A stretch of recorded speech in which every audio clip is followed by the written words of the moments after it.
Quelques acteurs politiques de la RDC ont salué, mercredi 8 juin, le discours sincère du roi belge Philippe, tenu à l'esplanade du Palais du Peuple, à Kinshasa. Cependant, il l'invite à traduire ses promesses en actes concrets. Au cours de son allocution, le roi Philippe a réaffirmé au peuple congolais l'affection et l'amitié de la Belgique envers la RDC. Il a soutenu la préservation de l'intégrité territoriale de la RDC, en rappelant le combat de Lumumba pour l'unité de ce pays. L'insécurité dans l'est de la RDC ne peut plus perdurer, a souligné le roi Philippe. Le premier vice-président de l'Assemblée nationale, André Ambata, estime qu'il s'agit là d'une promesse faite au peuple congolais.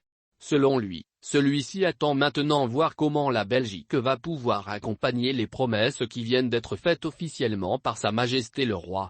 Pour André Ambata, le peuple congolais espère que la Belgique va le soutenir notamment dans la lutte contre la pauvreté, contre le sous-développement.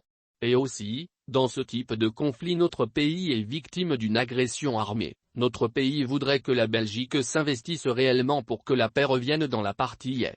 Même son de cloche de la part de la députée nationale Marie-Ange Lucana, nous avons suivi le message du roi. Il a dit que la RDC est le partenaire le plus privilégié pour la Belgique en Afrique. Nous pensons que cela va renforcer la concrétisation de cette vision-là.